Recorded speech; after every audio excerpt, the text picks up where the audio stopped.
దినమున మన ఆత్మీయ క్షమాభివృద్ధి నిమిత్తము మనము నేర్చుకుంటున్న పాఠము దేవుని ఎరుగుట అనే ఒక పాఠాన్ని మనము నేర్చుకున్నాము. దేవుని ఎరుగుట. మొదటగా మనము ఒక విషయాన్ని గమనించాలి. భూమి మీద ఏ మానవుడైనా ఒక అధికారమును పొంది ఉన్నాడంటే ఆ అధికారం ఎవరిస్తారు? దేవుడిస్తాడు. దేవుడు ఇవ్వకపోతే అధికారం కూడా రాదు. రెండవ ఎగ్జాంపుల్, భూమి మీద మనకు సంబంధం లేకుండా అనేక కార్యాలు జరుగుతూ ఉంటాయి. తుఫానులు కావచ్చు, భూకంపాలు కావచ్చు, జలప్రళయాలు కావచ్చు, ఇంకా ఏదైనా కావచ్చు. అయితే దేవుడు చేయకుండా ఏ కార్యం కూడా భూమి మీద జరగదు అనేది మనం రెండవ ఎగ్జాంపుల్ చూడాలి. మూడో ఎగ్జాంపుల్ ఏంటంటే, దేవుడు బయలుపరచకపోతే ఏ విషయం కూడా మనకు తెలియదు. ఇది మూడో విషయం. దేవుడి అధికారం ఇవ్వకపోతే భూమి మీద ఎవరికి అధికారం రాదు. మొదటి ఎగ్జాంపుల్. రెండో ఎగ్జాంపుల్ ఏంటి? భూమి మీద జరుగుతున్న ఏ కార్యమైనా దేవుని ప్రమేయం లేకుండా జరగదు. అది 1 కొరింథీ 12:6 ఉంది. మూడో ఎగ్జాంపుల్ ఏంటంటే, దేవుడు బయలుపరచకపోతే ఏ విషయం కూడా మనకు తెలియదు. పరలోకం యొక్క వాతావరణం మనం చూసామా? లేదు. మనకి ఎలా తెలుసు? దేవుడు బయలుపరిచాడు. రెండవది, భూమి మీద ఉన్నటువంటి పరిస్థితులు ఎలా ఏర్పడ్డాయో దేవుడు చెప్తే మనకు తెలుసు. మూడవది, పాతాళలోకం యొక్క పరిస్థితి దేవుడు చెప్తేనే మనకు తెలుస్తుంది, లేకపోతే మనకు తెలియదు. అప్పుడు దేవుని ఎరుగుటానే ఈ కార్యక్రమం అనేది. దేవుడు బయలుపరచకుండా మనము దేవుని ఎరగగలమా? ఆలోచించేయండి. దేవుణ్ణి ఎవరూ చూడలేదు, ఎప్పుడూ చూడలేదు. ఆయన స్వరము కూడా ఎవరు వినలేదు.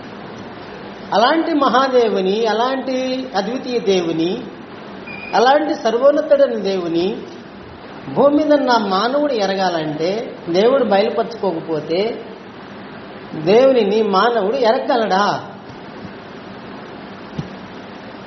ఒక వచనాన్ని చూద్దాం మనము. ద్వితీయోపదేశ కాండము 29వ అధ్యాయంలో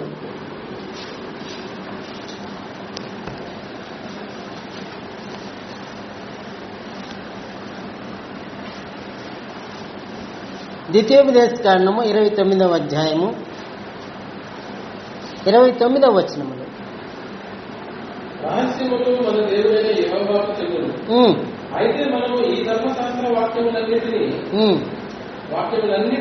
అనుసరించి నడుచుకున్నట్లు శాస్త్ర వాక్యం బయలుపరచబడినవి ఎల్లప్పుడూ మనవియు మన సంతతి వారివియు తగునని చెప్పుదురు.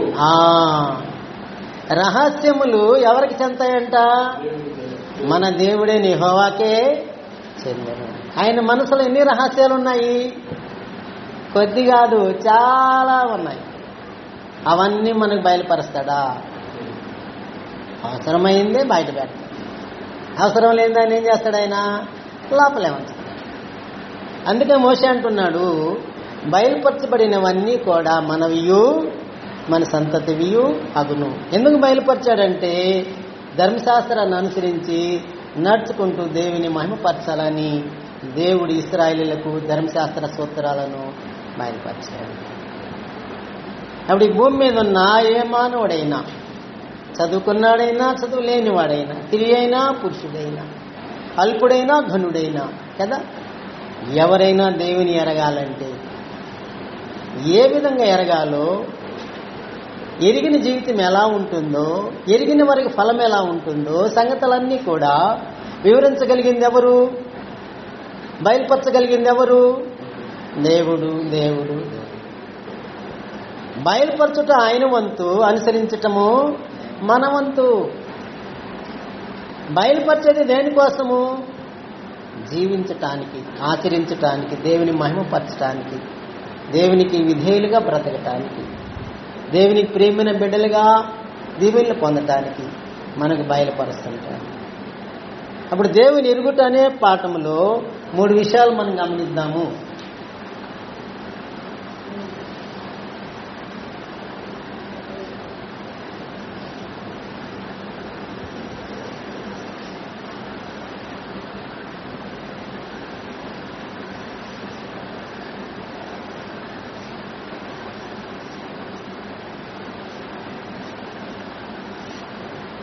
దేవుని ఎరుగుట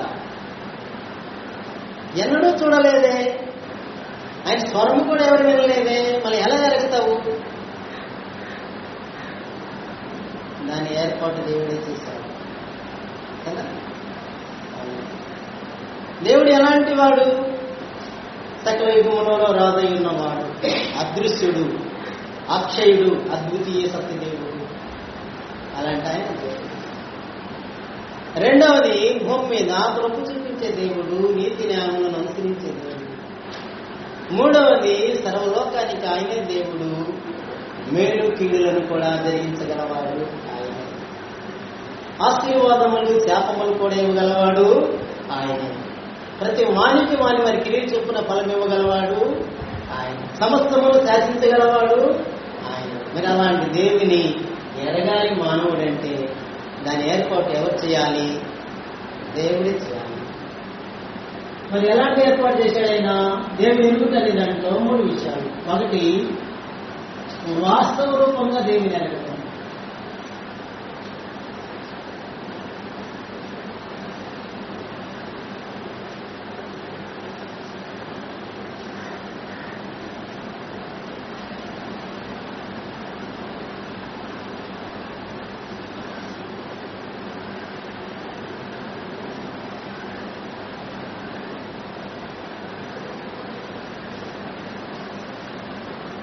వాస్తవ రూపముగా దేవుని ఎరగటం.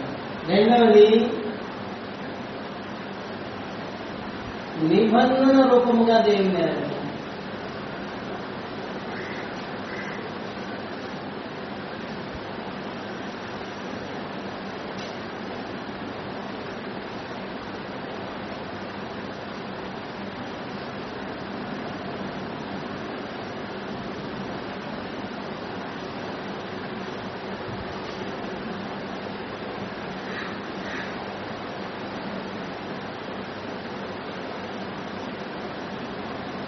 మూడవది,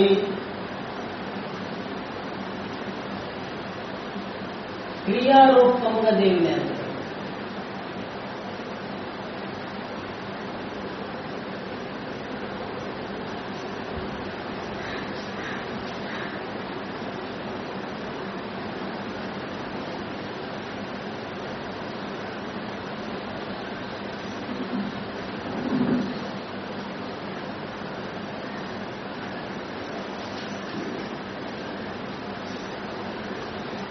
ఈ 3 విధాలుగా మనం దేవుని ఎరగాలని దేవుడు కోరుకుంటున్నాడు. ఎంతమంది ఏ విధంగా దేవుని ఎరుగుతున్నారు? ఇలా ఎరిగిన వారే దేవుని మహిమపరచగలవారు. ఇలా ఎరిగిన వారే దేవునికి ఇష్టమైన వారు. ఇలా ఎరిగిన వారే దేవుని కృప, ఆశీర్వాదములు, దీవెనలు, మేలు పొందగలిగిన వారు. ఇలా ఎరిగిన వారే పరలోక రాజ్యం కూడా చేరగలవారు. మరి ఇది మనకు అవసరమా కాదా? ఈ 3లలో ఏ పాయింట్లో మనము వదిలేయాలి? 3 ముఖ్యమేనా, లేకపోతే 1 ముఖ్యమా?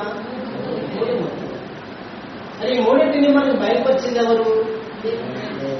ఎందుకు బయలుపరిచాడు? నేర్చుకోండి, ఆచరించండి, ధన్యులవ్వండి. అందుకు వాస్తవ రూపముగా దేవుని ఎరుగుట అంటే అర్థం ఏంటి? వాస్తవ రూపముగా దేవుని ఎరుగుట అంటే అర్థం ఏంటి?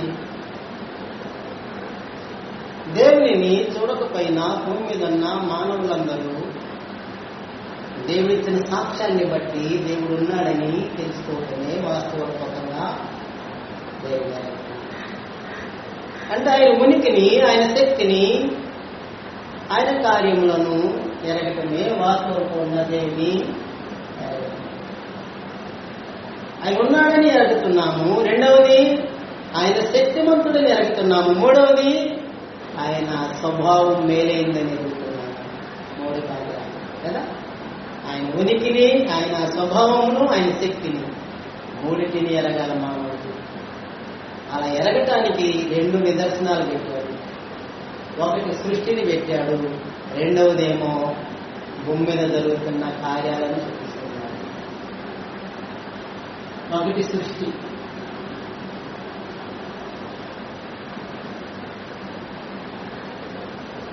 సృష్టి ద్వారా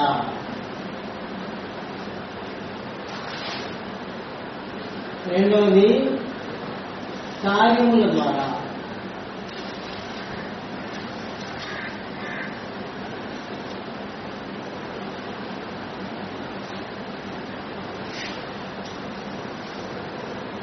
సృష్టి ద్వారా, కార్యముల ద్వారా ఎరగటము, వాస్తవపూర్వకంగా దేవుని ఎరగటము. ఇది వాస్తవము, ఇది సత్యము కదా. అనేక దేవతలు ఎలా వచ్చినాయి? అనేక మంది దేవుళ్ళు ఎలా వచ్చారు? మానవ కల్పితం వల్ల వచ్చారు. కానీ దేవుడు ఒక్కడే. యుగ యుగములు దేవుడు ఆయన. భూమిని, లోకమును పుట్టించక ముందు యుగ యుగములు కూడా ఆయన. అది కీర్తన గ్రంథం 90 అధ్యాయంలో 1-2 వచనాల్లో చెప్తున్నాడు కదా. భూమిని, లోకమును నువ్వు పుట్టించక ముందు యుగ యుగములు నీవే దేవుడు. యుగ యుగములు ఆయనే దేవుడు, సమస్తానికి ఆయనే సృష్టికర్త. అయితే ఆయన దేవుడని, సృష్టికర్తని మనకి ఎలా రుజువు చేసుకున్నాడు? ఎలా బయలుపరుచుకున్నాడు? ఎలా తెలియజేసుకున్నాడు? ఈ 2 ద్వారా. ఒకటి సృష్టి ద్వారా, రెండవది కార్యము. ఈ 2 కార్యాల ద్వారా మనం ఏం గ్రహిస్తున్నాము? ఒకటి దేవుడు ఉన్నాడు అని గ్రహిస్తున్నాం. రెండవది ఆయన స్వభావము మంచిది అని గ్రహిస్తున్నాం. మూడవది శక్తిమంతుడు, కార్యము చేయగలవాడని గ్రహిస్తున్నాం. సరే, దీనికి ఒక వచనం చూద్దాము. దీనికి యోబు గ్రంథము 12వ అధ్యాయంలో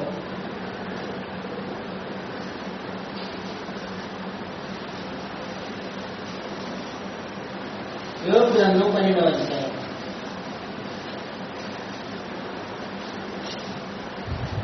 7 నుండి 9. అయినను మృగములను విచారించుము, అవి నీకు బోధించును. ఆకాశ పక్షులను విచారించుము, అవి నీకు తెలియజేయు. భూమిని గురించి ధ్యానించిన యెడల అది నీకు బోధించును. సముద్రంలోని చేపలను నీకు దాన్ని వివరించును. వీటి అన్నింటిని బట్టి యోచించుకున్న ఎడల యెహోవా హస్తము వీటిని కలిగజేసినని తెలుసుకునలేని వాడెవడు? భూమి మీద ఉన్నట్టు వాటిని కానీ, సముద్రంలో ఉన్న వాటిని కానీ, ఆకాశంలో ఉన్న వాటిని కానీ, ఈ మూడిటిని చూసినప్పుడు మనకేం అర్థమవుతుంది? యెహోవా హస్తమే వీటిని కలిగజేసినని తెలుసుకోలేని వాడు ఎవడు కూడా లేడు. దేవుడు ఉన్నాడని నాకు తెలియదయ్యా అని ఎవరైనా చెప్తే అది నిజమా, అబద్ధమా? దేవుడు ఉన్నాడని నేను ఎరగలేదే, అది అబద్ధము, తప్పు. ఆయన ఉన్నాడని ఆయన సాక్ష్యం ఇచ్చాడు సృష్టి ద్వారా. అందుకే గ్రంథం ఏమంటుంది? ఆకాశములు దేవుని మహిమను వివరించుతున్నవి. ఆకాశములు దేవుని మహిమను వివరించుతున్నాయి. అంతరిక్షము దేవుని చేతి పనిని ప్రచురపరుస్తున్నది. ఆయన సృష్టికర్తని, యజమానుడని, సర్వాధికారి అని, సమస్తమునకు దేవుడని సృష్టిలో అణువణువు తెలుపుతుంది. మరి ఏరే దేవుని నువ్వు కల్పించుకోవటం తప్ప రైటా? చెప్పండి. మనుషులు ఏం చేస్తున్నారంటే దేవుని మహిమను తీసుకెళ్ళి ఎవరికి ఇస్తున్నారంట? మానవుల యొక్కయు, పురుగుల యొక్కయు, పక్షుల యొక్కయు, చతుష్పాద జంతువుల యొక్కయు ప్రతిమా రూపముగా మార్చేస్తారు. దేవునికి చెందాల్సిన మహిమను దేవుని ఇవ్వకుండా వాటికి ఇస్తున్నారు. అందుకే దేవుడు అంటున్నాడు, వారు నిరత్తరులై ఉన్నారు.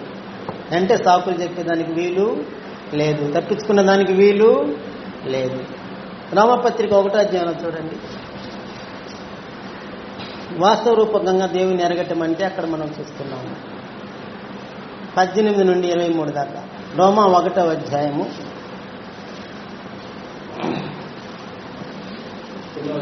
ఒకటో అధ్యాయం 18 నుండి 23 దాకా. దుర్నీతి చేత సత్యమును అడ్డగించు మనుషుల యొక్క సంస్థ భక్తిహీనత మీదను దుర్నీతి మీదను దేవుని కోపము పరలోకము నుండి బయలుపరచబడుతున్నది. ఎందుకనగా దేవుని గురించి తెలియ సత్యమైనదేదో అది వారి మధ్య విషదమై ఉన్నది. దేవుడు అది వారికి విషదపరచను. ఆయన అదృశ్య లక్షణములు అనగా ఆయన నిత్య శక్తియు దేవత్వమును జగదుత్పత్తి మొదలుకొని సృష్టించబడిన వస్తువులను ఆలోచించడం వలన ఏర్పడుతున్నవి గనక వారు నిరుక్తులు అయి ఉన్నారు. మరియు వారు దేవుని ఎరిగియు ఆయనను దేవునిగా మహిమపరచలేదు. కృతజ్ఞతాస్తులు చెల్లింపులు లేదు గాని తమ వాదముల యందు వ్యక్తులయ్యి వారి అవివేక హృదయము అంధకారమయమైంది. తాము జ్ఞానములని చెప్పుకొచ్చు బుద్ధిహీనులయ్యి వారు అక్షయగత దేవుని మహిమను క్షయమకు మనుషుల యొక్కయు పక్షుల యొక్కయు చతుష్పాద జంతువుల యొక్కయు పురుగుల యొక్కయు ప్రతిమా స్వరూపముగా మార్చేది. దేవుని కోపము ఆకాశము నుండి మానవుల మీద బయలుపరచబడుతుందని 18 వచనంలో చెప్పాడు. ఎందుకంటే దుర్నీతి చేత సత్యాన్ని అడ్డగిస్తున్నారు. దేవుని గూర్చి తెలియశక్యమైనదేదో అంటే తెలపాల్సిన విషయం ఏదో దేవుడు తెలిపాడా లేదా? ఎలాగినా జగదుత్పత్తి మొదలుకొని సృష్టించబడిన వస్తువులను ఆలోచించటం వలన తేటపడుతుంది. ఏమని? దేవుడున్నాడని, సృష్టికర్త అని, సర్వాధికారి అని, పూజార్హుడని, సర్వోన్నతుడని, స్వభావముల మేలైన వాడని, శక్తిమంతుడని ఈ సృష్టి మనకు దేవుని ప్రకటిస్తుంది, నేర్పిస్తుంది, చూపిస్తుంది, సాక్ష్యం ఇస్తుంది. వారు దేవుని ఎరిగి ఉండి ఎవరు? భూమి మీద ఉన్న మనుషులు. ఎలా ఎరిగారు? సృష్టి ద్వారా ఆయన బయలుపరుచుకున్న విధానం ద్వారా. ఎరిగుండు కూడా దేవునిగా వాళ్ళు మహిమపరచలేదు. రెండవది కృతజ్ఞతాస్తుతులు ఆయనకు తమ వాదములు యందు వ్యర్థులైది. ఏంటి వాదన? నీకు నచ్చిన దేవుడు నువ్వు పూజించు, నాకు నచ్చిన దేవుడు నేను పూజించు. ఇది వాదన. ఆ వాదనలో వ్యర్థులైపోతున్నారు. అది కాదు, నీకు ఒక దేవుడు నాకు ఒక దేవుడు కాదు, అందరికొక్కడే దేవుడు, ఆయననే పూజార్హుడు. తర్వాత వాళ్ళు ఏం చేశారంట? వారు అక్షయుడు దేవుని మహిమను తీసుకెళ్లి క్షయమైపోయే మనుషుల యొక్క, పురుగుల యొక్క, జంతువుల యొక్క, పక్షుల యొక్క ప్రతిమ స్వరూపముగా మార్చేశారు. మహిమ ఎవరికి చెందాలి? దేవునికి. మరి ఇచ్చింది ఎవరికి? విగ్రహాలకు, బొమ్మలకు ఇచ్చేసి. పక్షుల బొమ్మలు, పురుగుల బొమ్మలు, మానవుల బొమ్మలు, జంతువుల బొమ్మలు చేసుకొని పూజ చేస్తారు. అవి వెండి, బంగారు, ఇత్తడి ఏదైనా కావచ్చు.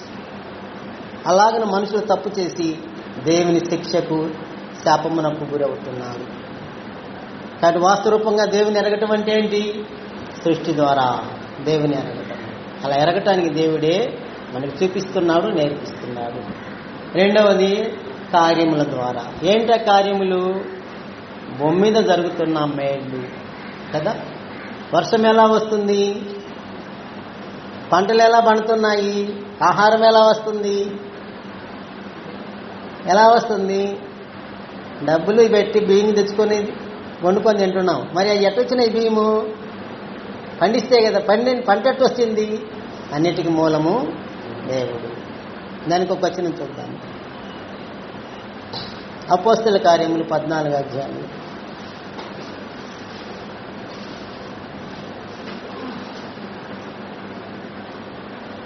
14వ అధ్యాయంలో 17వ వచనం. అపోస్తల 14:17.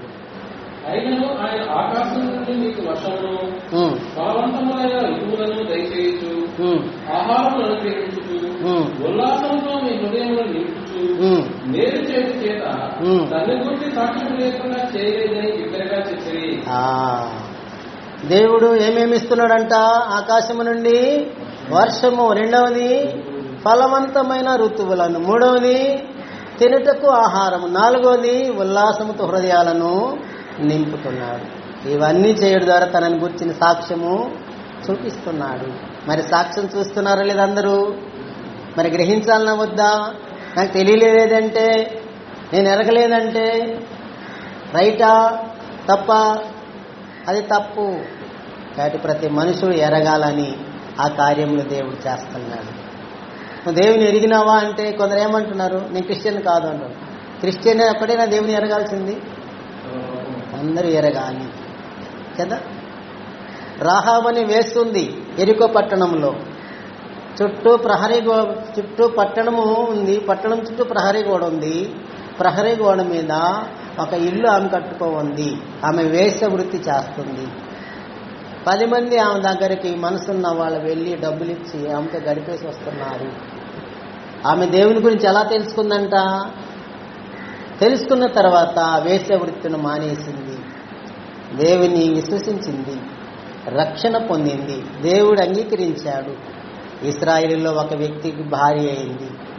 అక్కడ నుండి ఆమె జీవితం మారిపోయి దేవుని విశ్వాసిగా, భక్తురాలుగా జీవితాన్ని స్టార్ట్ చేసింది. ఆమె గర్భము నుండి రాబోయే దినాల్లో మెస్సియా పుట్టబోతున్నాడని గ్రంథం చెప్పింది. అన్నిరాలు ఆమె దేవుని ఎరగలేదు. అందులో వేశ్య వృత్తి, పాపపు జీవితము.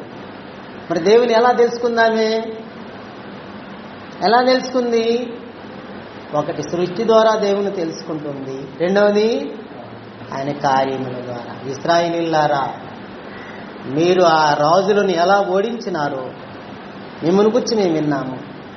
మీ దేవుడైన యెహోవా పైన ఆకాశం ముందున కింద భూమి ఎందును దేవుడే. చూసావా? ఆకాశం ముందు దేవుడు ఆయన, భూమి మీద కూడా దేవుడని ఎలా నమ్మిందామే? ఇశ్రాయేలీయులను దేవుడు నడిపిస్తున్న విధానము, వాళ్ళకి తోడైన విధానము, వాళ్ళకి జయం అనుగ్రహించిన విధానాన్ని ఆమె విన్నది. చెవులారా, వినుటి వల్ల ఏమొస్తుంది? విశ్వాసం వస్తుంది. అది నమ్మితే, లోబడితే వస్తుంది. లేకపోతే ఆమె విశ్వసించింది, జీవితం మారిపోయింది, రక్షణ పొందింది, ఆచరించబడింది. ఆమె పేరు బైబిల్లో దాఖలు చేయబడ్డది. వంశావళిలో ఆమె పేరు రాయబడింది కదా. రూతు దేవుని ఎలా నమ్మింది? ఆమె కూడా మోయాబు స్త్రీ, అన్ని జాతికి చెందిన స్త్రీ. ఆమె ఎలా నమ్మింది? దేవుని ఇశ్రాయేలీయుల ద్వారా దేవుని గురించి తెలుసుకుంది, నిబంధనలో ప్రవేశించింది, రక్షణ పొందింది. నెబుకద్నెజరు అనే రాజు దేవుడు యెహోవాని, ఆయన తప్ప ఇంకొక దేవుడు లేడని ఎలా తెలుసుకున్నాడు? ఎలా తెలుసుకున్నాడు? షద్రకు, మెషకు, అబేద్నెగో అనే వారిని అగ్నిగుండములో వేసినప్పుడు దేవుడు ఆశ్చర్య రీతిగా వాళ్ళను రక్షించినాడు. అది కళ్ళారా చూశాడా లేదమ్మా? ఆ అగ్నిగుండము భయంకరంగా ఉంది. దాంట్లో వేసిన వాళ్లే వేడికి చచ్చిపోయినాడు. వీళ్ళకేం కాలేదంట. అందుకని రాజు పిలిచి అంటున్నాడు, మీ దేవుడు తప్ప ఇంకొక దేవుడు లేడు, ఈ విధంగా రక్షించగలవాడు ఆయనే, సమర్థుడు. కాబట్టి ఆ దేవుని తప్ప ఇంకెవరిని పూజించకూడదు. ఆ దేవుని కాకుండా ఎవరిని పూజించిన అందరినీ ముక్కలు ముక్కలుగా నరికేస్తానని కొత్త చట్టం పెట్టేసి. మరి నెబుకద్నెజరు ఎలా తెలుసుకున్నాడు? ఆయన చేసిన అద్భుత కార్యాన్ని బట్టి, సాక్ష్యాన్ని బట్టి. ఆ విధంగా భూమి మీద తనని గురించి దేవుడు అందరికీ సాక్ష్యం చూపిస్తున్నాడా లేదా? మరి అందరు ఎరగాలనా వద్దా? ముస్లిం అనేది ఇంకా అవసరం లే. జైనులు, సిక్కులు, బుద్ధులు, వాళ్ళు వీళ్ళు అన్నది అవసరము లేదు. ఒకటే దేవుడు, అక్కడే ఆయన ప్రజలు కూడా ఒకే జనాంగం. ఇంక రెండో జనాంగానికి తావు లేదు. కానీ దేవుడు కోరుకున్నట్టుగా దేవుడిని జనులు ఎరగటం లేదు. అది వాస్తవ రూపకంగా దేవుని ఎరగటం. ఆ విధంగా చాలా మంది వాస్తవ రూపకంగా దేవుడు ఉన్నాడని, కాబట్టి ఆయన సృష్టిని చూపిస్తున్నాడని, కాబట్టి కార్యాలు భూమి మీద జరుగుతున్నాయని నమ్ముతున్నారు. కానీ రెండో స్టెప్కి రాకపోతే, రెండో పాయింట్కి రాకపోతే దేవునితో సహవాసము, సంబంధము రాదు, రక్షణ, ఆశీర్వాదాలు రావు కదా. మొదటి పాయింట్ తెలుసుకున్న వాళ్ళు ఇప్పుడు ఏ పాయింట్కి రావాలి? రెండో పాయింట్కి రావాలి. రెండో పాయింట్ ఏంటి? నిబంధన. ఇది అయిపోయింది ఇక్కడితో. నిబంధన రూపంగా దేవుని ఎరుగుట అంటే మానవులతో సహవాసం చేయాలంటే దేవుడు నిబంధన లేకుండా సహవాసము చేయడు. అప్పుడు దేవుని సహవాసం కావాలంటే మనం ఎక్కడికి రావాలి? నిబంధనలోకి రావాలి. నేను నిబంధనలోకి రానయ్యా, నా ఇష్ట ప్రకారం ఉంటాను, అయినా నాకు దేవుని సహవాసం కావాలంటే దొరుకుతుందా? అది నీ ఇష్టం కాదు, నా ఇష్టం అంటాడు దేవుడు. కాబట్టి రెండవది నిబంధన రూపకంగా దేవుని ఎరగటము. నిర్గమకాండంలో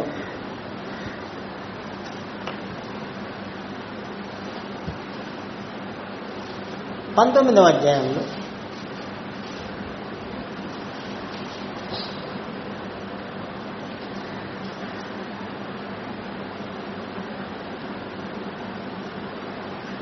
ఐదు ఆరు వచనాలు. కాగా మీరు నా మాట శ్రద్ధగా విని నా నిబంధన అనుసరించి నడిచిన యెడల నేను సమస్త దేశ జనులలో నాకు స్వకీయ సంపాద్యమవుతారు.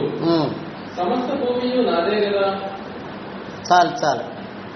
దేవుడు మోషే ద్వారా ఇశ్రాయేలుతో మాట్లాడుతున్నాడు. మాట్లాడితే ఏమంటున్నాడు ఆయన? నా నిబంధన అనుసరించి మీరు నడిచిన యెడల మీరు నాకు జనులుగా ఉంటారు, నేను మీకు దేవుడు. సంబంధము, సహవాసము, బాంధవ్యము, ఆశీర్వాదాలు రావాలంటే నిబంధనలోకి రావాలి. నిబంధన లేకుండా మనం వెళ్ళాలంటే కుదరదు. నిబంధన లేకపోతే దేవుని ఎరగలేదని దాని అర్థము. దేవున్నాడని నేను నమ్మినాను కదా, నమ్మినావు, కానీ నిబంధనలోకి రాలేదు. నిబంధనలోకి రానివాడు దేవుని ఎరగనట్టే, అంతే కదా. నిబంధనలో రాకపోతే ఎరిగినా ఎరగనట్టే. కీర్తన గ్రంథం 33వ అధ్యాయంలో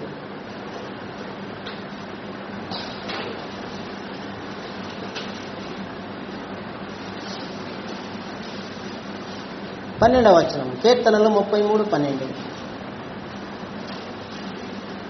యెహోవా తమకు దేవుడుగా గల జనులు ధన్యులు, ఆయన తనకు స్వాస్థ్యముగా ఏర్పరచుకున్న జనులు ధన్యులు. చాలు. యెహోవా తమకు దేవుడు గల జనులు ధన్యులు. ఎవరు దేవుడిగా కలిగి ఉంటారు యెహోవాను? ఎవరయ్యా? కింద చెప్పాడు, తనకు స్వాస్థ్యముగా ఎవరినైతే దేవుడు ఏర్పరచుకున్నారో వారు ధన్యులు. దేవుడు తన స్వాస్థ్యముగా, తన సొత్తుగా, తన ప్రజలుగా ఎవరిని స్వీకరిస్తాడో వారే దేవుని ఎరిగిన వారు నిబంధన సంబంధంగా. పూర్వం ముందు ఇశ్రాయేలీయులు దేవుని ఎరిగిన ప్రజలు, దేవుని నిబంధనలోకి వచ్చిన వారు. అది ధర్మశాస్త్ర నిబంధన. ధర్మశాస్త్రానికి రాని వారు దేవుని ఎరిగిన వారు. ధర్మశాస్త్రంలోకి వచ్చిన వారే దేవుని ఎరిగిన.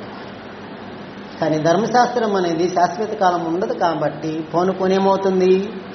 చట్టం మారింది. మారిన చట్టానికి వచ్చిన వాడు ఇప్పుడు దేవుని సంబంధి అవుతాడు, దేవుని ఎరిగిన వాడు అవుతాడు. పాత చట్టానికి పోతానంటే ఇప్పుడు కుదరదన్నమాట. పాత చట్టం ఇప్పుడు లేదు. చూద్దాం మనం ఇర్మియా గ్రంథం 31వ అధ్యాయంలో.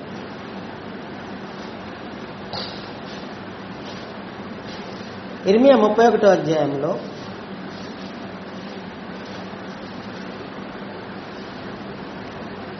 31 నుంచి 34 దాకా. ఇదిగో నేను ఇశ్రాయేలు వారితోనూ యూదా వారితోనూ క్రొత్త నిబంధన చేయు దినములు వస్తున్నది. ఇదే యెహోవా వాక్కు. అది ఐగుప్తులో నుండి వారిని రక్షించుటకై నేను వారిని చెయ్యి పట్టుకున్న దినమున వారి పితరులతో నేను చేసిన నిబంధన వంటిది కాదు. నేను వారి పెరిమిటినైనను వారు ఆ నిబంధనను భంగం చేసుకునేది. ఇదే యెహోవా వాక్కు. ఈ దినమైన తరువాత నేను ఇశ్రాయేలు వారితోనూ యూదా వారితోనూ చేయబో నిబంధన ఇదే. వారి మనసులలో నా ధర్మవిధి ఉంచెదను, వారి హృదయం మీద దాన్ని రాసెదను. యెహోవా వాక్కు ఇదే. నేను వారికి దేవుడినై ఇందును, వారు నాకు జనులగుదురు. వారు మరి ఎన్నడూ యెహోవాను గురించి బోధన నొందుదమా అని తమ పొరుగు వారికి కానీ తమ సహోదరులకు కానీ ఉపదేశము చేయరు. నేను వారి దోషములను క్షమించి వారి పాపములను ఇక ఎన్నడూ జ్ఞాపకం చేసుకున్నాను కనుక అల్పులేమి గనులేమి అందరూ నన్ను ఎరుగుదురు. మాట గుర్తుపెట్టుకోండి. అల్పులేమి గనులేమి అందరూ కూడా నన్ను ఎరగతారు. ఎప్పుడు? నిబంధనలోకి వచ్చింది. రాబోయే దినాల్లో క్రొత్త నిబంధన చేయబోతున్నాను. ఈ నిబంధన వంటిది కాదది కదా, అది ప్రత్యేకమైనది. ఈ నిబంధనలో మీరు నిలవలేదు కాబట్టి, భంగం చేశారు కాబట్టి రాబోయే దినాల్లో కొత్త నిబంధన చేస్తాను. ఇది అయిపోవాలా అప్పుడు చేస్తా కదా. ఈ మాట అన్న తర్వాత 600 సంవత్సరాల దాకా అది ఉంటుంది పాత నిబంధన.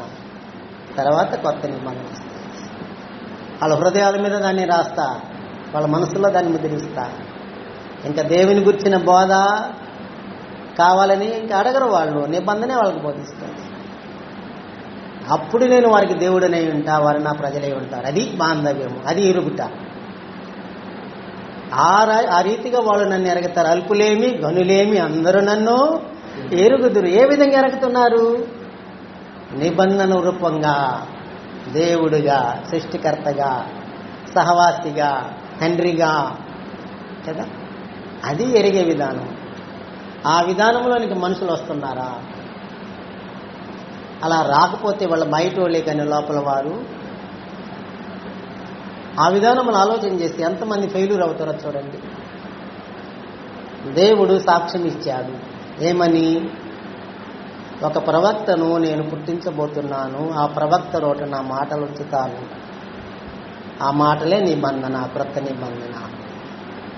ఆ మాటలు విన్నవానికే నేను దేవుడిగా ఉంటాను, ఎవరైతే వినరో వాళ్ళకి నాశనం అని అన్నాడు. అపోస్తల కార్యములు 3వ అధ్యాయంలో, అపోస్తల కార్యములు 3వ అధ్యాయంలో 22-23. అపోస్తల కార్యములు 3వ అధ్యాయము. ప్రభువైన దేవుడు నా వంటి ఒక ప్రవక్తను మీ సహోదరుల నుండి మీ కొరకు పుట్టించింది. ఆయన మీతో ఏమి చెప్పినానో అన్ని విషయములలో మీరు ఆయన మాట వినవలను. ఆ ప్రవక్త మాట వినని వాడు ప్రజలలో ఉండకుండా సర్వనాశనమగును. మోషే లాంటి ఒక ప్రవక్తను మీ కొరకు పుట్టిస్తాను. ఎవరు మోషే లాంటి ప్రవక్త? యేసు ప్రభువారు. అతని నోట నా మాటలు ఉంచుతాను, ఆ మాటలు విన్నవానికే నేను దేవుడిగా ఉంటాను. ఆ మాటలు వినడో వాడికి నాశనం కలుగుతుంది అన్నాడు. కాబట్టి ఇప్పుడు దేవుడు ఎవరికి దేవుడిగా ఉంటాడు? ఇప్పుడు దేవుని ఎరిగిన వారు ఎవరు? నిబంధన రూపంగా క్రొత్త నిబంధన చట్టంలో ప్రవేశించిన వారు, క్రీస్తు అధికారంలోనికి వచ్చిన వారు, దేవుని ప్రజలుగా ముద్ర పొందినవారు కదా. అది ఎలా సాధ్యము? బాప్తిజం ద్వారా కదా. బాప్తిజం తీసుకొని క్రీస్తు ప్రభు సంఘంలో చేరితే నిబంధనలో ప్రవేశించినాడు. అలా ప్రవేశించిన వాడు దేవుని ఎరిగిన వాడు. అలా ఎవరైతే ప్రవేశించలేదో వాడు దేవుని ఎరగలేదు. అప్పుడు డినామినేషన్ వాళ్ళందరూ ఏమైపోతారు? దేవుని ఎరిగారా? ఎరగలేదా? ఎరగలేదు. కారణం ఏంటి? క్రొత్త నిబంధన చట్టములకు వాళ్ళు రాలేదు. వస్తే ఎక్కడుండాలి? క్రీస్తు సంఘములో. క్రీస్తు సంఘములోనికి రానివి ప్రతి ఒక్కరు కూడా నిబంధన కిందకు వచ్చిన వారు కాదు. క్రీస్తుని దేవుడు మూల కేంద్రంగా చేశాడు, ధ్వజముగా నిలబెట్టాడు. ఆయన దగ్గరకు వచ్చిన వారే, ఆయన విశ్వసించిన వారే, కొత్త నిబంధనకు లోబడిన వారే, క్రీస్తు సంఘ సభ్యత్వం పొందిన వారే దేవుని ప్రజలు. లేకపోతే నువ్వు బయటోడిగా దూరం వస్తాడు, పో వెళ్ళిపో, అయిపోయింది. 1 యోహాను పత్రిక 5వ అధ్యాయంలో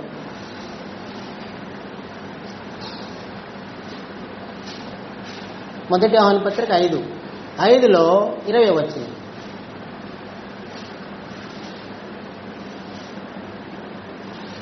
మనము సత్యవంతుడైన వారిని పెరగవలనని దేవుని కుమారుడు వచ్చి మనకు వివేకం అనుగ్రహించి ఉన్నాడని ఎరుగుదాము.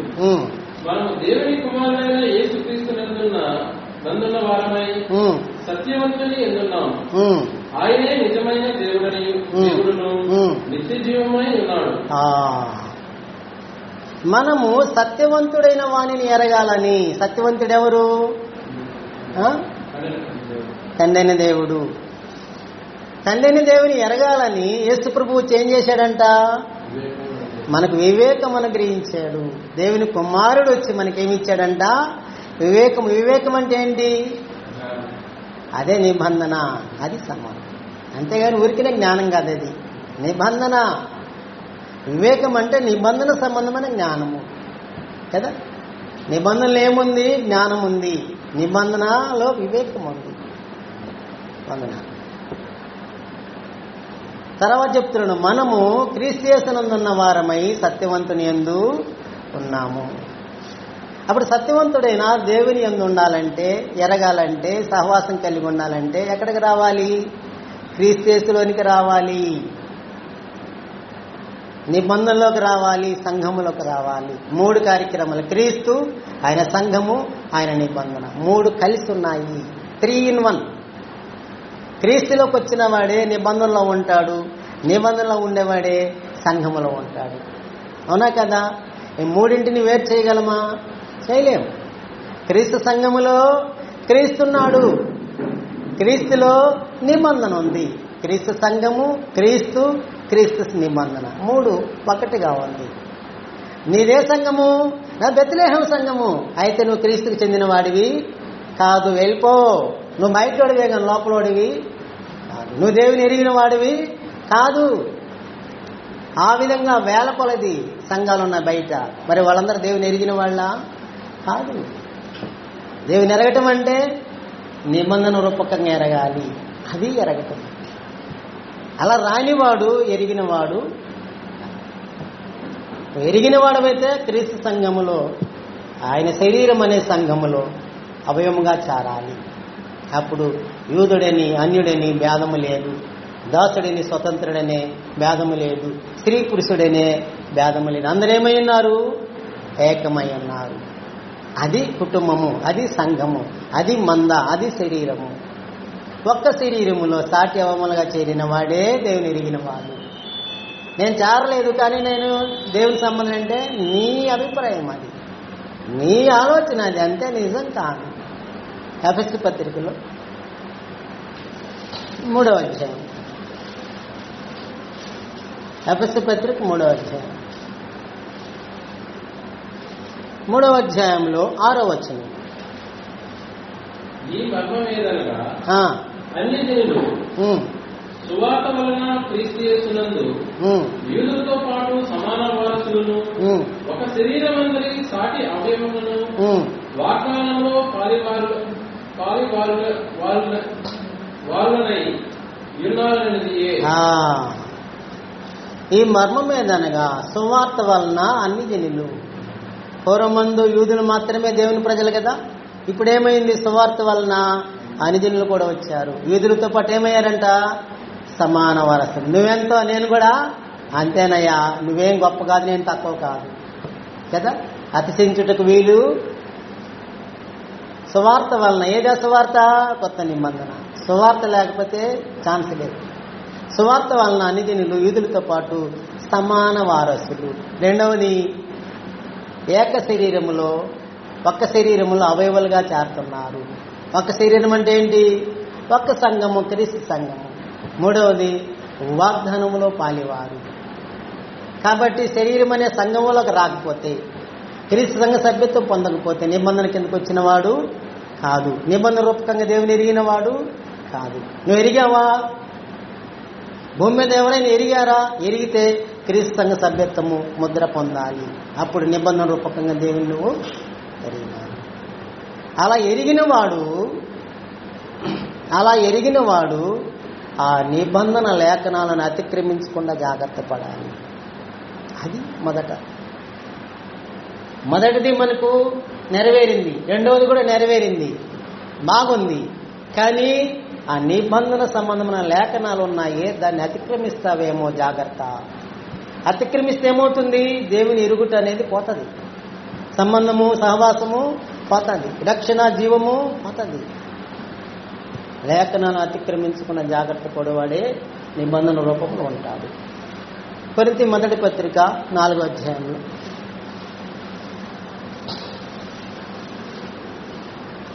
కొరింథీ మొదటి పత్రిక 4వ అధ్యాయం 4వ అధ్యాయంలో 6వ వచనం. సహోదరులారా, మీరు మమ్మల్ని చూసి లేఖనములందు రాసిన సంగతులను అతిక్రమింపకూడదని నేర్చుకుని మీరొకరి పక్షమున మరి ఒకరి మీద ఉప్పొంగకుండునట్లు ఈ మాటను మీ నిమిత్తమై నా మీదను అపోల్లో మీదను పెట్టుకొని సాదృశ్య రూపంగా చెప్పిన్నాము. చాలా. సహోదరులారా, లేఖనములను మీరు అతిక్రమించకూడదని అంటున్నాడు పౌలు గారు. లేఖనాలను దేవుని పిల్లలు ఏం చేయకూడదంట? అతిక్రమించకూడదు. అతిక్రమించటం అంటే అర్థమేంటి? మేరటము, దాటిపోవటము, హద్దు దాటిపోవటము కదా. మరి లేఖనాలను మేరకూడదని, లేఖనమందు రాసిన వాటిని మీరకూడదని. ఈ సంగతులు నా మీద ఆపోల మీద పెట్టుకొని సాదృశ్యంగా రాస్తున్నానని పౌలు అంటున్నాడు కదా. లేఖనాలను అతిక్రమించకూడదు. అది విశ్వాస యొక్క లక్షణము. అట్టివాడు నిబంధనలో ఉండగలడు, దేవుని కొరకు జీవించగలడు, దేవుని ఆలోచన నెరవేర్చగలడు, దేవునికి ఇష్టడుగా బ్రతకగలడు. అదే దేవుడు కోరుతుండేది. అంతకు మించేమి వెండి బంగారంలో ఆయన అడుగుతాడా? బలులను కోరుతున్నాడా? భౌతికంగా బలులు కోరుతాడా? ఆస్తి సంపద కోరుతున్నాడా? మనం చేయలేని దాన్ని మనకు బోధిస్తున్నాడా? కాదు. చేయగలిగిందే చెప్తున్నాడు. రెండైనాయి. వాస్తవ రూపకంగా దేవుని ఎరగటము, రెండవది నిబంధన రూపకంగా దేవుని ఎరగటం, మూడవది క్రియారూపకంగా దేవుని ఎరగటం. మూడో పాయింట్కి వెళ్తాం. షార్ట్గా చూసి ముగించుకున్నాము. క్రియారూపకంగా దేవుని ఎరుగుతాం అంటే ఏంటి? క్రియారూపకంగా దేవుని ఎరగటం అంటే అర్థం ఏంటి? ఏ సంగతులైతే నువ్వు వింటున్నావో, చదువుతున్నావో, నేర్చుకుంటున్నావో వాటిని అనుసరించి నడవాలి. అలా నడవకపోతే నువ్వు దేవుని ఎరిగిన వాడవు. ఒకవేళ బాగా ప్రార్థన చేయొచ్చు, కానుకలు విస్తారంగా ఇవ్వచ్చు, వారం రెగ్యులర్గా సంఘానికి రావచ్చు, ఇంకేదైనా చేయొచ్చు, కానీ క్రియలు కలిగిన జీవితం లేకపోతే వ్యర్థము. అందుకే గ్రంథం ఏముంటుంది? క్రియలు లేని విశ్వాసము మృతమైనది కదా. ఓ సహోదరుడా, ఒక క్రియలు లేవంటే వాని విశ్వాసము వ్యర్థమే. క్రియలు లేని విశ్వాసము వ్యర్థమే. నీకెంత విశ్వాసం అన్నా, ఎంత జ్ఞానం అన్నా, ఎన్ని సంగతులు తెలిసినా, నాకెంత తెలుసా? తెలుసు. అయితే తెలిసినా నువ్వు నడవకపోతే క్రియలు లేని విశ్వాసము మృతము. అంటే చచ్చిపోయిందంత సమానం.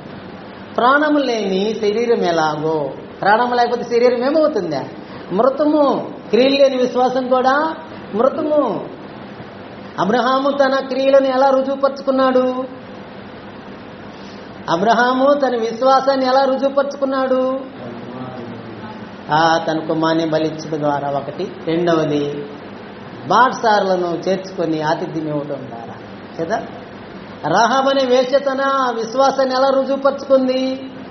వేగులు వారిని చేర్చుకొని వాళ్ళకు మేలు చేయడం ద్వారా తన విశ్వాసాన్ని రుజువుపరుచుకుంది. అప్పుడు మన విశ్వాసం మనం ఎలా రుజువు చేసుకోవాలి? క్రియల ద్వారా కదా. ఏ క్రియలు? నిబంధన ఏదైతే మోదిస్తుందో ఆ క్రియలు. నిబంధనగా వెలుపల చేస్తే తప్పు అయిపోతుంది. మళ్ళా అయ్యా నీకోసమే కదా, ఎవరు చేయాలని చేయమన్నారు నేను? నా కోసము. ఆదరణ కుటుంబం పెట్టి దేవుడి కోసమే, నీకోసము. నేను పెట్టమన్నానా అంటాడు దేవుడు. ఏకష్టాలు చేయకూడదు. మళ్ళా కరెక్ట్గా చేయరా. ఎంతవరకు చెప్పాడు అంతవరకు చేయాలి, కానీ దాటిపోతే తప్పు అయిపోయి. సౌలు రాజు బలమైన పశువులాడ పెట్టాడు, బక్కసిక్కి నోటిని చంపేశాడు. దేవుడు ఏం చెప్పాడు? మరి ఎందుకు బలమైన పశువులు పక్కన పెట్టాడంట? నీకోసమే, అవసరం కాదు, నీకోసమే. దేవుడి కోసమే. నా కోసం పెట్టమన్నా దేవుడా? ఎగస్టాలు నీకు చేస్తావు. ఈరోజు అనేక మంది ఏమంటున్నారా? మనం ఏది చేసినా దేవుని మహిమ కొరకే కదే చేస్తాము. అదే ఏది చేసినా అంటే దాని అర్థం ఏంటి? నిబంధనలో ఉన్న ఏది చేసినా అని దాని అర్థం. అంతేకాని దాటిపోయి కాదన్నమాట కదా.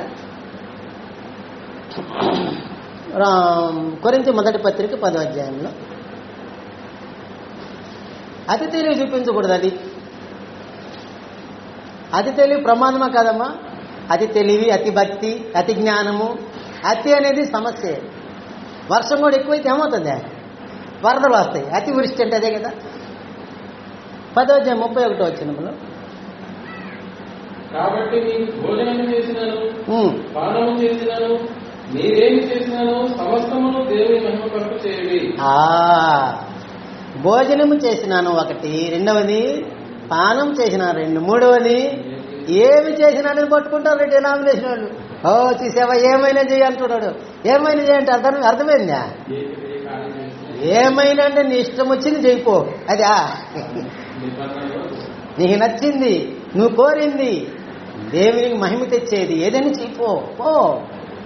అదిగా నిబంధనలో ఉండేదే చెయ్యి, ఆజ్ఞాపించిందే చేయాలి. కానీ దాటిపోయి చేయటము దేవునికి అంగీకారము. దాటిపోయి చేస్తే ఏమవుతున్నాము? దోషులం అవుతాము, శిక్షార్హులం అవుతాము. దీవెనికి బదులు ఏమొస్తుందా? శాపం వస్తుంది. అది చేయకూడదు. నేటి దినాల్లో లోకంలో ఉన్న అనేక కార్యాలు సంఘాల్లోకి వచ్చేసినాయి. అవునా కదా? ఎలా వచ్చినాయి? కరమంత్రాలు కానీ, పురుళ్ళు కానీ, ఇంకా సంవత్సరికాలు కానీ, ఇంకా మానవాచారాల పద్ధతులు అనేక సంఘంలోకి వచ్చేసినాయి. ఎలా వచ్చినాయి? ఎలా వచ్చినాయంటే ఇదే అతి తెలివి చూపించటం వల్ల వచ్చింది. ముందు డినామినేషన్లోకి వస్తాయి, ఆడ నుంచి ఎక్కడ దొరపడతాయా? క్రీస్తు దొరపడతాయి. అట్ట చేసినారు. డినామినేషన్ ముందు తెచ్చుకుంటారు, వాళ్ళు ఆనందంగా ఉంటేలకి వీళ్ళు బాగుందని వీళ్ళు కూడా తీసుకుంటున్నారు. అట్ట చెడిపోతున్నారు ఎవరు. అది తప్పు. మీరేమి చేసినాను దేవుని మహిమ కొరకు చేయండి అంటే దాని అర్థం ఏంటి? నిబంధనలో ఉండేది ఏదైనా చెయ్యని దాని అర్థం, అంతేగాని దాటిపోమ్మని దాని అర్థము. లూకాసు వార్త 6వ అధ్యాయంలో 6వ అధ్యాయం లూకాసు వార్త 46వ వచనం 6:46 చదవయ్యా చిట్టిబాబు.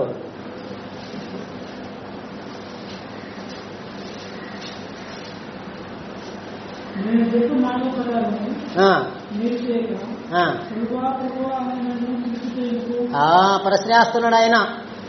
నేను చెప్పే మాటల ప్రకారం మీరు చేయకుండా ప్రభువా ప్రభు అని ఎందుకు పిలుస్తారంట. కాబట్టి ఆయన ఏం కోరుతున్నాడు? యేసు ప్రభు వారు ఏం కోరుతున్నాడు? నేను చెప్పే మాటల ప్రకారమే చేయాలా, ఇంకొకటి కాదు. ఏదో ఒకటి చేయండి అన్నాడా? నేను చెప్పు మాటల ప్రకారం. ఆయన చెప్పిన మాటలే నిబంధన, ఆయన చెప్పిన మాటలే ఆజ్ఞలు. ఆయన చెప్పినట్టువే చేయాలి కానీ చెప్పనాటిని ఏది చేయాలన్నా ప్రభువు చెప్పాడా లేదా అనేది మనము గ్రంథంలో పరిశీలనగా చూడాలి. పరిశీలనగా చూడకపోతే మోసపోతాము, నష్టపోతాము. యాకోబు పత్రిక 1వ అధ్యాయంలో ఇది చాలా ప్రాముఖ్యమైన వచనము, కంఠస్థం పెట్టుకోవాల్సిన వచనము, జీవితానికి మేలైన వచనము. 25వ వచనం 1వ అధ్యాయం 25 యాకోబు పత్రిక. అయితే స్వాతంత్ర్యమునిచ్చు సంపూర్ణమైన నియమములో దేని చూచి నిలకడగా ఉండువాడెవడో వాడు విని మంచివాడు కాక క్రియను చేయవాడై ఉండి తన క్రియలో ధన్యుడగును. అది జీవిత లక్ష్యం అన్నమాట కదా. స్వాతంత్ర్యమునిచ్చు సంపూర్ణ నియమము, అది క్రొత్త నిబంధన చట్టం, అపోస్తుల బోధ. తేరి చూచి అంటే ఏంటి? పరిశీలనగా జాగ్రత్తగా చూసి నిలకడగా ఉండువాడేవాడు. నేర్చుకోవడానికేం బాగా నేర్చుకున్నావు, కానీ తర్వాత ఏం కావాలి? రెండవది నిలకడ కావాలి. నిలకడ లేకపోతే కూడా ఏమైపోద్ది? తప్పిపోతారు, స్థిరంగా ఉండలేదు. నిలకడగా ఉండువాడేవాడో విను మర్చివాడే కాక కదా. క్రియ చేయవాడై ఉండి, క్రియ ఏం చేస్తాడు? నిబంధనలు ఏది నేర్చుకున్నాడో దాన్ని బట్టి క్రియ చేస్తాడు. క్రియ చేసి క్రియలో ధన్యుడు అవుతాడు. క్రియ లేకుండా ధన్యుడు కావాలంటే ఏం చేయాలి? క్రియ చేయాలి. క్రియ దేన్ని బట్టి ఉండాలి? నిబంధనను బట్టి అన్నిటినీ చేసేవాళ్ళంగా మనము ఉండాలి. అలా చేస్తున్నామో లేదో ఆలోచన చేయండి. అలా చేయకపోతే మనం ఫలించటం లేదని దాని అర్థము. అందుకని యేసు ప్రభు ఒక ఉపమానం చెప్పాడు, విత్తువాణిని గుర్చిన ఉపమానము. విత్తుటకు రైతు బయలు వెళ్ళాడంట. విత్తుతా ఉంటే కొన్నేమో త్రోవ పక్కన విత్తనాలు పక్షులు తినేసి, కొన్నేమో రాతి నేలను పడ్డాయంట, కొన్నేమో ముళ్ళ పొదల్లో పడ్డాయంట, కొన్నేమో మంచి నేలను పడ్డాయంట. మంచి నేలను పడిన విత్తనాలు ఏమైనాయంట? ఎదిగి ఫలించి 30 వంతులుగా 60 వంతులుగా 100 వంతులుగా. వాళ్ళెవరంట? యోగ్యమైన మంచి మనసుతో. క్రైస్తవునికి ఏముండాలంట? దేవుని ఆలోచనను పూర్ణంగా నెరవేరుస్తాననే ఆలోచన ఉంది. అది యోగ్యమైన మంచి మనసు. యోగ్యమైన మంచి మనసుతో వాక్యమును విని దాన్ని అవలంబించి ఓపికతో ఫలించేవాడు, వాడు 30 వంతులుగా 60 వంతులుగా 100 వంతులుగా ఫలించేవాడు. మంచి నేలన పడిన విత్తనములు వంటి వాడు. లూకాసు వార్తల 8వ అధ్యాయములు చూద్దాం మనము. 15వ వచనము. లూకాసు వార్త 8:15. మంచి నేల నుండి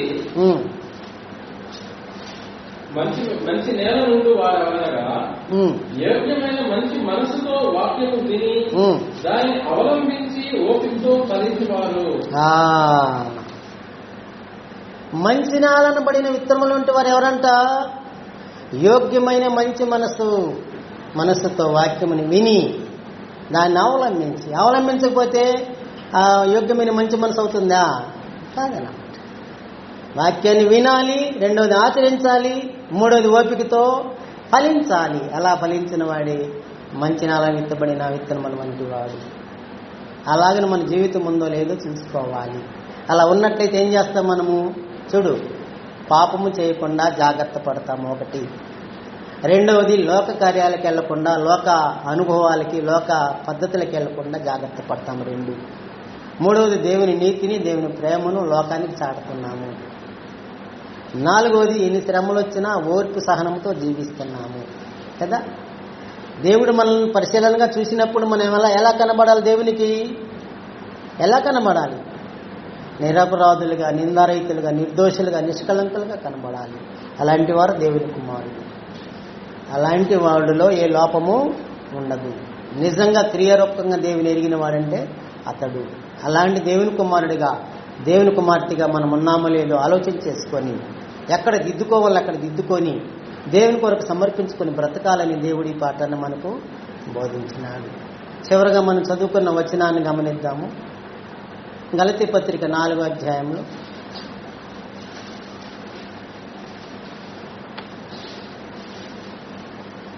8-9 వచనాల్లో,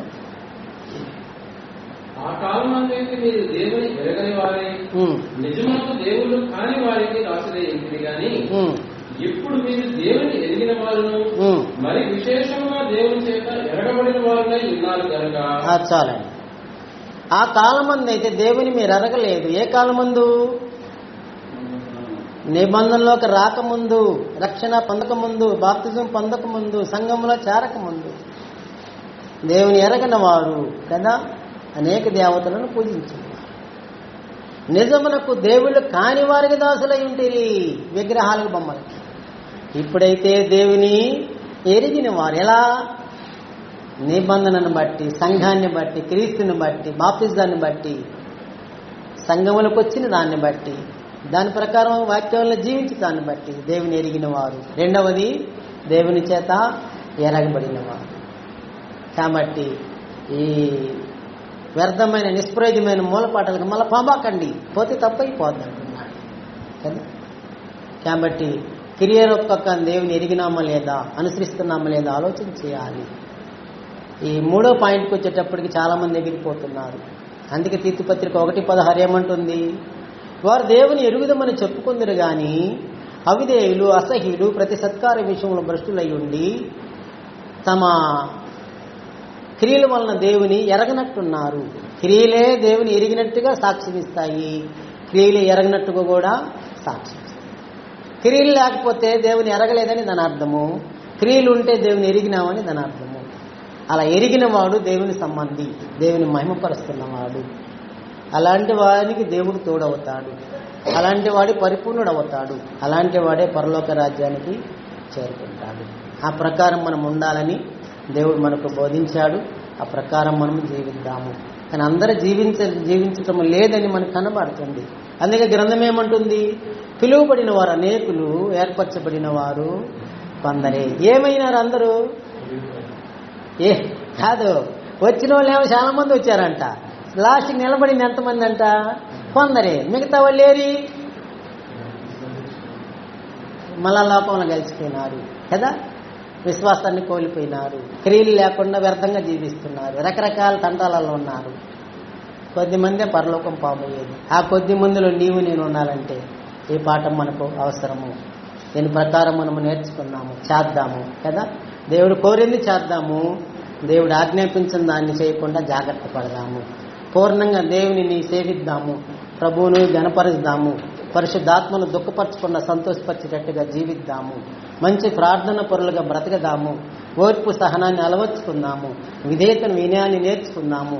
ఏ రూపాన్ని చూసినా సరే దోషము, మాలిన్యము, తప్పు లోటు మనలో కనబడదు. దేవుని పిల్లలంటే ఏంది? నిందారహితులు, నిర్దోషులు, పరిశుద్ధులు, నిరపరాధులు, నిష్కళంకులు. అది ముద్ర.